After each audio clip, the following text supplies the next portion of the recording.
Oh, I'm on. Sorry, folks. TJR here, host of TJR's Classic Rock Corner podcast. Real name Terrence Joseph Reardon. Uh, the call to yonder's getting a lot longer, and in now within a 3 month span, we've lost a fifth rock and roller. Unreal, man. Ace Frehley passed away. I'm speechless.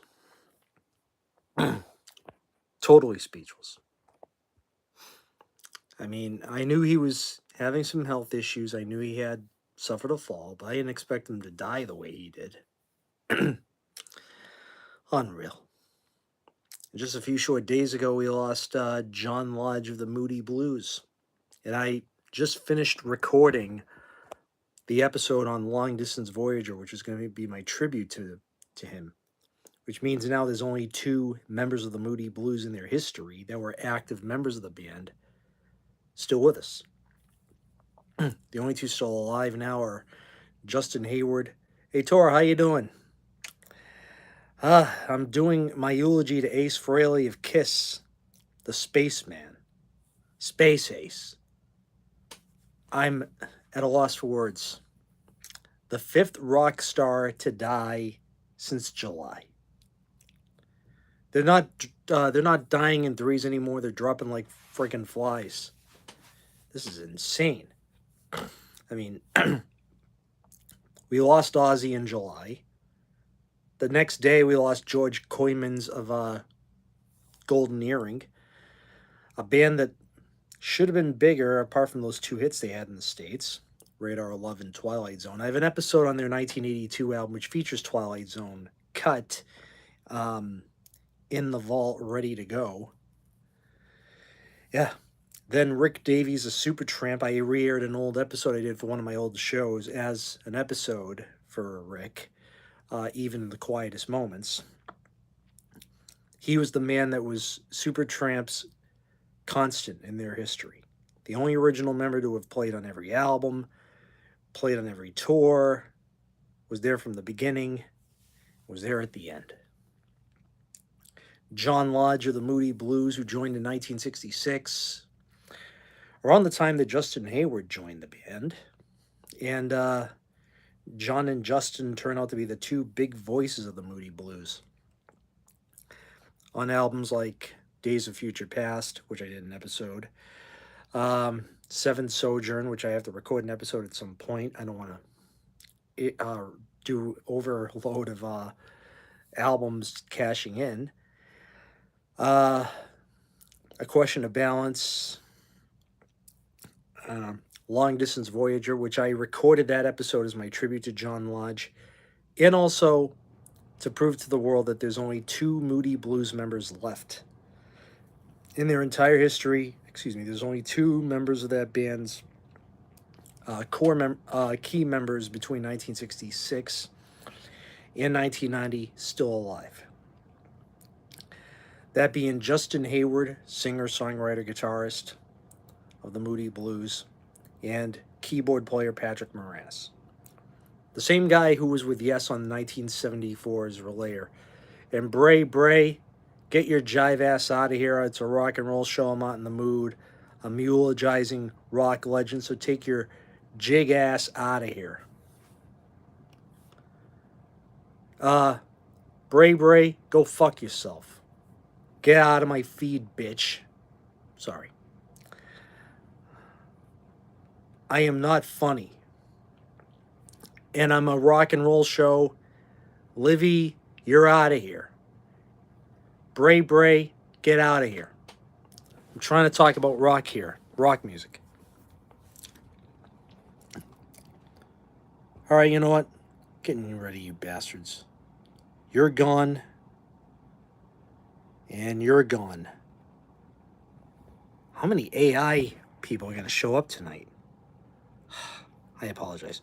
Anyway, John Lodge of the Moody Blues, he passes away not even a week ago. And now Ace Frehley, the coolest member of Kiss. Him and Peter Criss are my two favorite members of the band. Ironically, Their two solo albums were the first two Kiss solo albums I owned. And I do like Peter Criss's album, much to popular opinion. One of the reasons is because it's got soul R&B influences on it, but my dad's a big fan of that type of music, so I have a little emotional attachment to it. I mean, if I had heard it back in the 70s as a proper Kiss fan, as a first generation Kiss fan, I would have been like screaming for Peter's head on a silver platter. But I guess I'm what you call a next generation Kiss fan. Yeah, those who got into them in the late 80s, but it was with the classic albums. Um, but Ace Frehley was the first album. Kiss solo album I had. Peter Criss was second. Then I got Gene. Then I got Paul. It's funny, on the CD department, Gene was first, then Paul, then Ace, then Peter was last. At a time when I was buying the CDs, Kiss was a naughty word. But Ace Frehley, man, one of the best guitarists I've ever heard in my life. And the fact that he was the rock and roll soul of that band. And he made a lot of great albums. He made some clunker albums, yes. But overall, he was an ass-kicking guitarist. I mean, the first album, which is a good first album, not one of the greatest debut albums of all time, but an excellent first album. Cold Gin he wrote. The outro to Let Me Know was Ace's riff. He didn't get a writing credit for that. The do do do do do do do do do do, that part. Ace wrote that, man. Hotter Than Hell, he had two songs for that album. Parasite, one of the best songs ever made, and Strange Ways, sung by Peter. Ace wrote it, and you could hear Ace Frehley's Jimi Hendrix influence on that track with the flanged guitar. Sounded like a guitar solo Hendrix would have done on a Stratocaster. Just picture Hendrix with a headband on, just instead of a Les Paul using a Stratocaster, just going completely insane. Dressed to Kill, Ace had Getaway, which Peter sang once again to try and recreate the Strange Ways vibe, but a more up-tempo Rolling Stones-like rocker. Rock Bottom. Yeah, there's some rock musicians, Rodney, that are still alive in their 80s. Keith Richards, 82. Mick Jagger, 82. Nick Mason of Pink Floyd, 81. Roger Waters, 82. Paul McCartney, 83 years old and still touring. Ringo Starr, 85. David Gilmour, 79. Dennis DeYoung, 78. They're still alive and kicking. And Dennis DeYoung released an album a few years ago that, his last album. Well, Ace wasn't 32 either, Rodney. I mean, it's inevitable that death comes. And it's a huge tragedy when we lose someone. I didn't expect him to pass on. I thought he was going to be like, you got that right, Craig. I thought it was going to be like another Keith Richards like sort of thing, because Keith Richards, he did more drugs than Ace and he's still alive. That's one of the strangest dichotomies I've ever seen in my life, is that, Mick and, Ace and many of these hard rock and, oh yeah, Jimmy Page, 81 years old. I almost forgot about him. He almost died of heroin overdose, and he's still alive and kicking, although he hasn't released new material. But the bottom line is, some have better health care than others. Some know their limitations and things. And Peter Criss is 80 years old. He'll be 80 in December. He's the oldest member of Kiss, and he outlived Ace. I mean, it doesn't make sense here. It's just there's some people that live past 80. My father's 80 years old. He'll be 81 in December. The bottom line is, if you take good care of your health and, not go into any bad things and don't abuse your body, unless you were Keith Richards, you're gonna have good results. Excuse me. So I was, back to what I was originally talking about with Ace Frehley. Rock Bottom on Dress to Kill, another great Ace co-write. Alive, well documented. Destroyer, uh, yeah, Ace had one songwriting credit on it that was on Flaming Youth, which he co-wrote. And his guitar solos all over that album, amazing. And yeah, I actually prefer the remixed guitar solo on Sweet Pain on the Bob Ezrin remix to Dick Wagner's original. Dick Wagner's original sounded like something you would have heard on a Scooby Doo cartoon. Ace was more like kind of shouted out loud, like, the do do do do do do. I don't know why Bob Ezrin cut Ace's solo because Ace's solo was great. And then instead of going to them squeaky notes, Ace just held that do do do do do, holding that, sustaining that note. Do do do do. Oh my God, Ace was a genius. Rock and Roll Over. He had no writing credits, but some of his some of his best guitar playing. In fact, that's my favorite Kiss studio album is Rock and Roll Over. That album, man, oh man. I can put that album on start to finish, and I can play that any day of the week. Love Gun, another great album. Shock Me Ace, the guitar solo on there. Live, he would just take it to the next extreme with the octave switch, and then of course the part in the show where the guitar goes up in flames and he's playing his other Les Paul and just shredding, continuing the guitar solo spot. And later towards he would clip the guitar to a thing. And I don't want no transvestites here. IQRA. Get lost, you tranny bitch. Anyway. So Ace's guitar would go up in the air. And then he would grab his Les Paul and just go, continue the solo, just shredding like a lunatic. Rocket Ride on Kiss Alive 2. Chandy Devi, take your Hebrew ass out of here.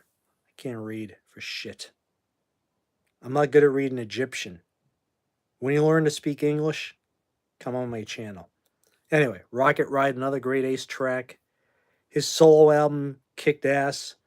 Dynasty, another Kiss album. Ace was the star of the show on that one because of how well his solo album did. He had 3 songs on Dynasty. Paul had 3. Gene only had 2 because he was off doing the dirty deed with Cher. In other words, he was sleeping and banging her. Who wouldn't? But Gene sure as hell was. And what else? Peter Criss had 1 on Dynasty, Dirty Living. But Ace's 3 songs on that album, including a cover of the Stones' 2000 Man, kick ass. Ace Frehley owned on Dynasty. To those who said, oh, it was a disco album, you only judge by 1 track.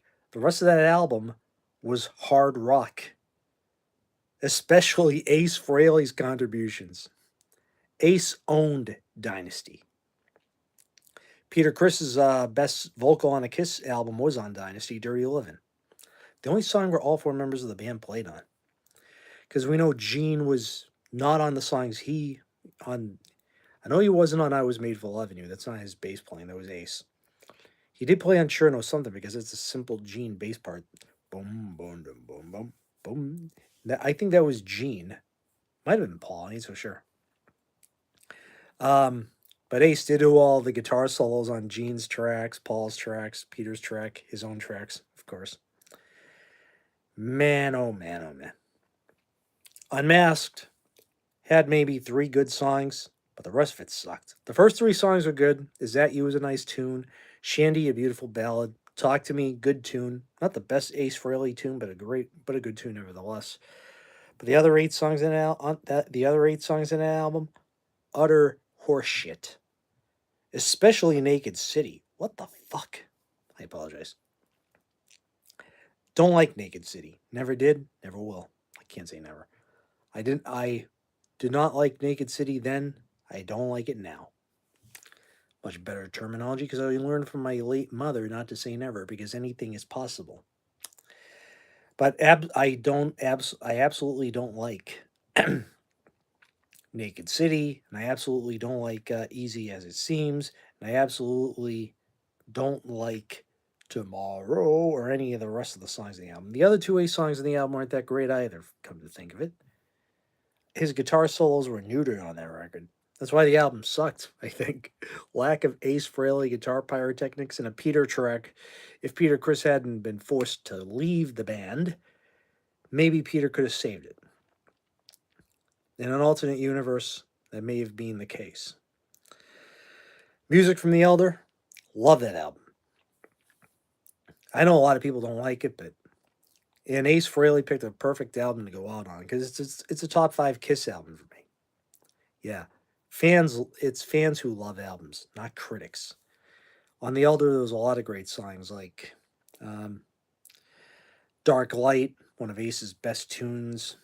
Um, "Under the Rose," one of Ace's brilliant guitar solos. "Mr. Blackwell," the guitar solo, and that was great. "Escape from the Island," yeah, that was an Ace Frehley guitar pyrotechnic display.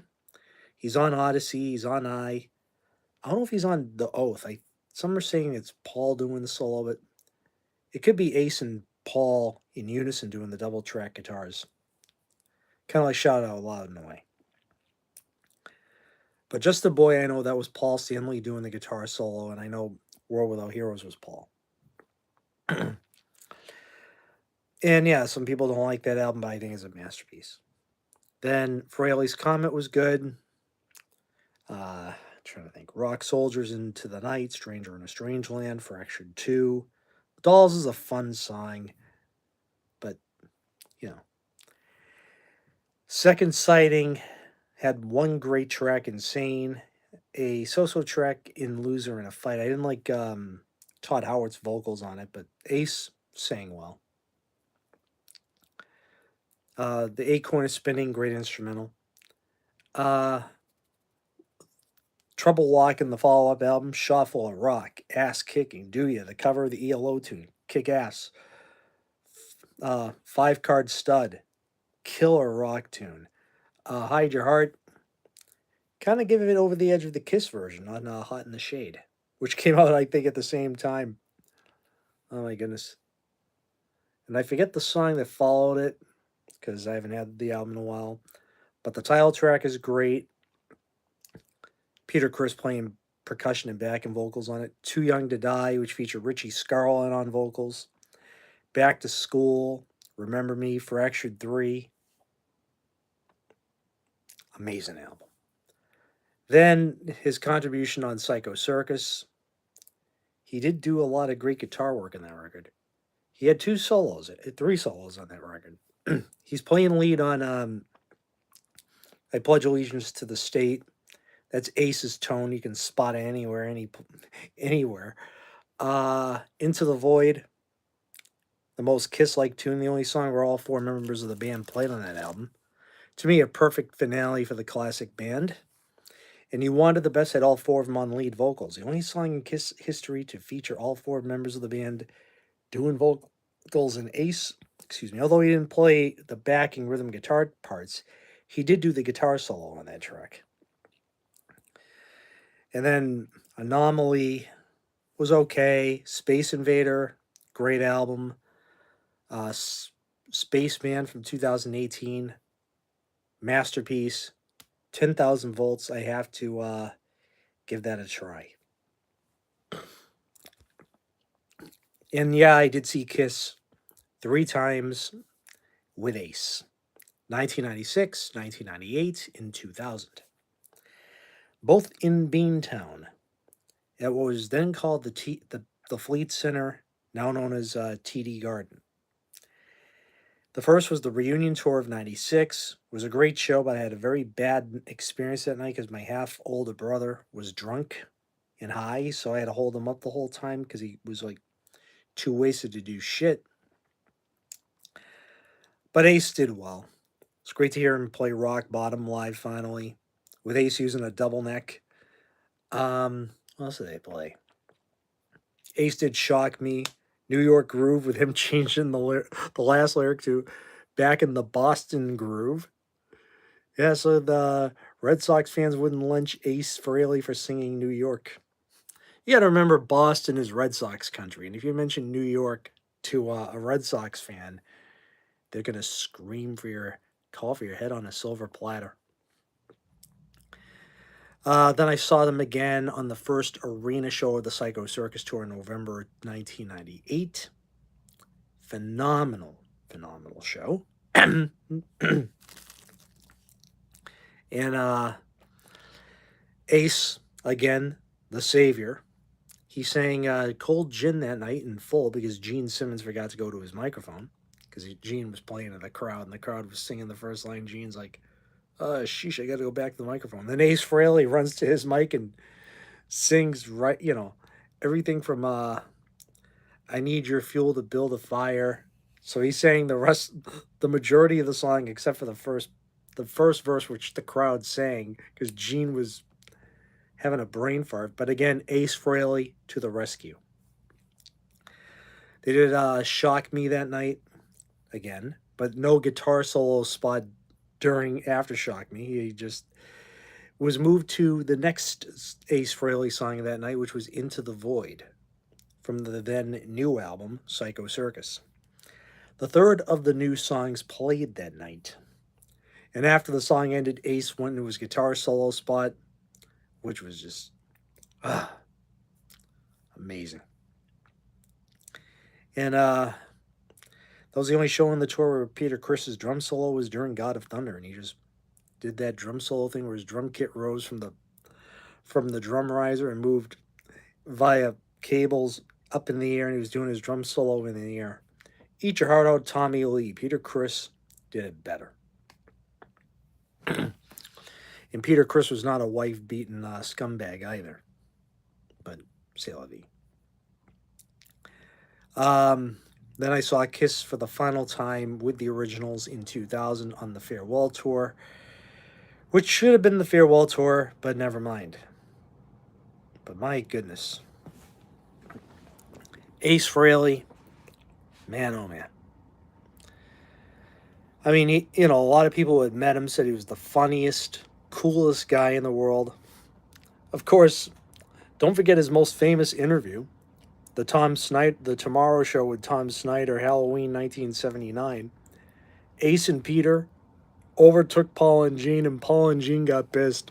But Ace and Peter were laughing their asses off. Especially Peter laughing with Ace. What do you think you're doing, Ace?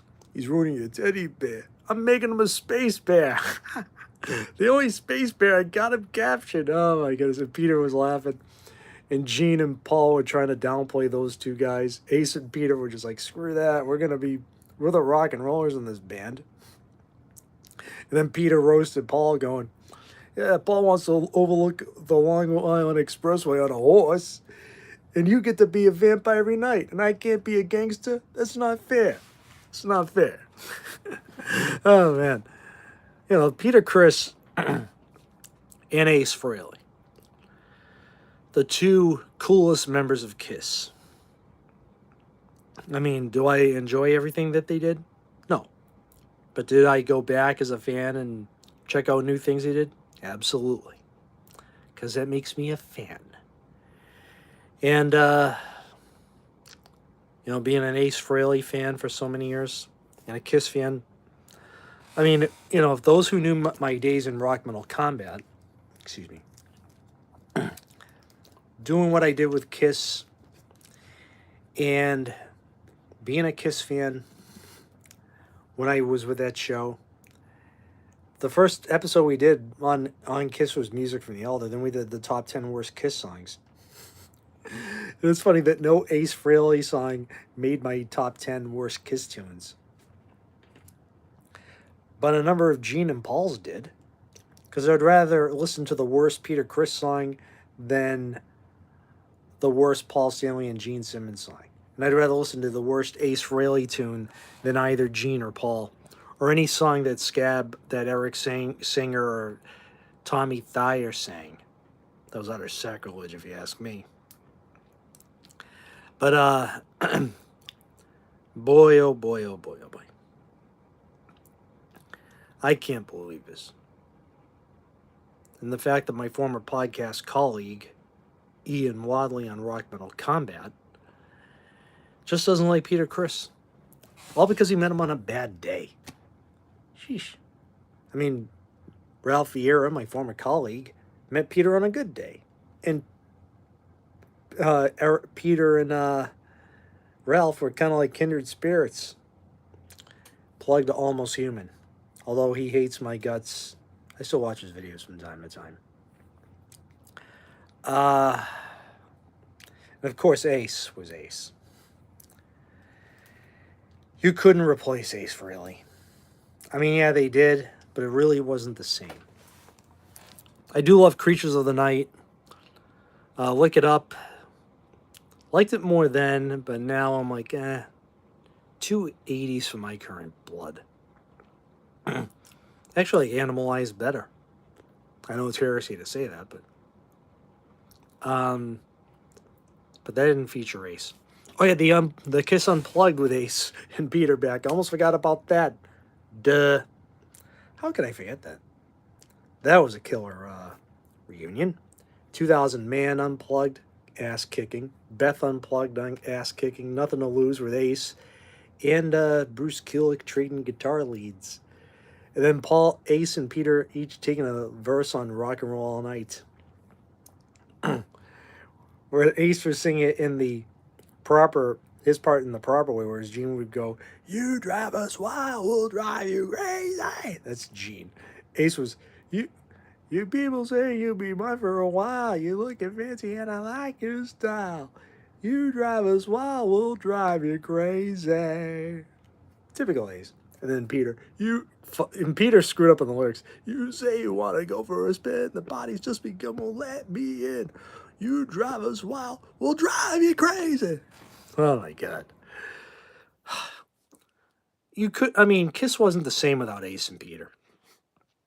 And I did see the current lineup one time in 2004, and it wasn't the same. You needed those four cats. Ace, Peter, Paul, and Gene. Especially Peter and Ace.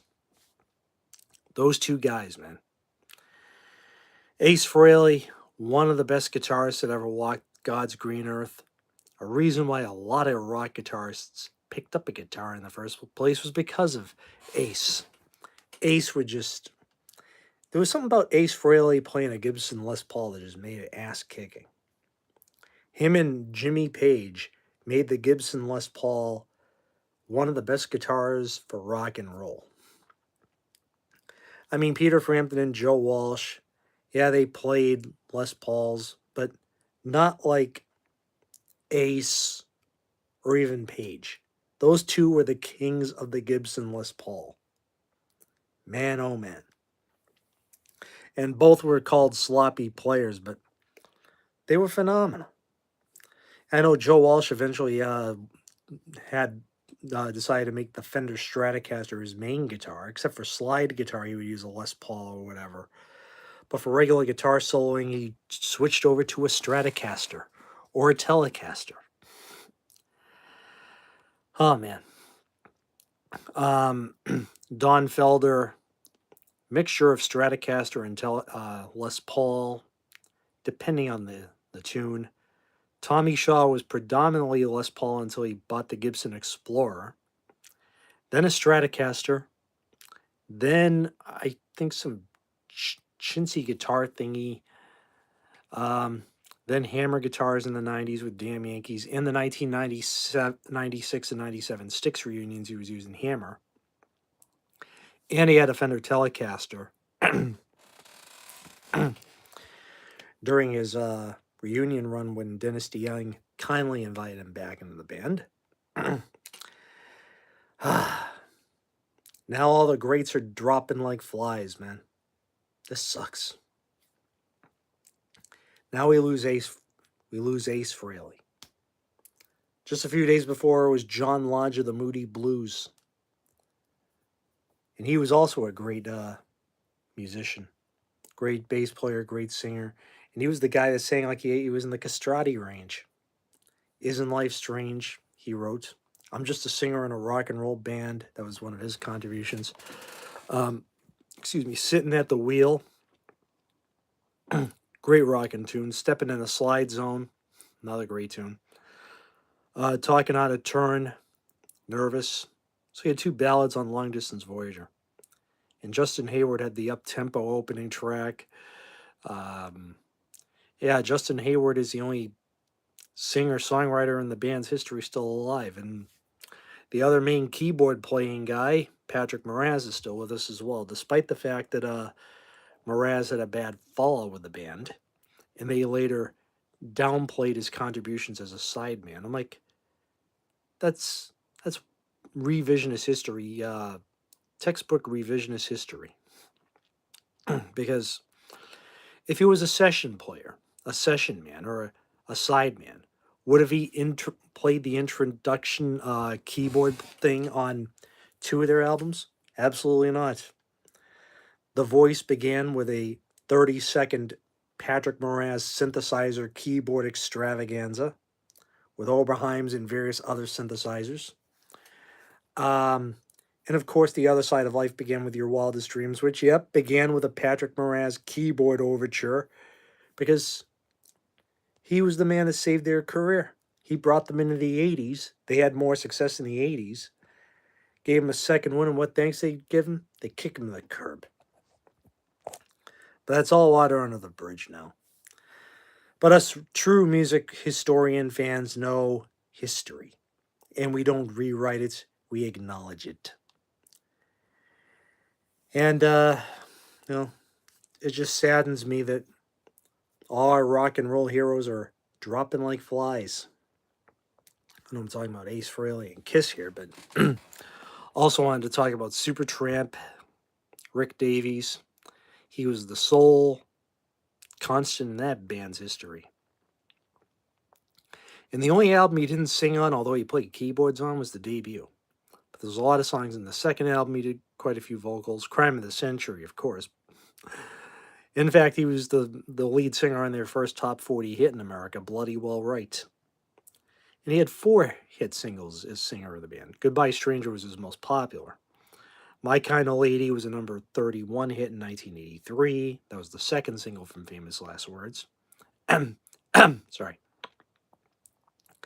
And finally, Cannonball from 1985's Overlooked Brother Where You Bound. Now we're going to be stuck with Zoomer artists because the boomers are dying. All of Gen X is dead. Cobain took his life like a loser.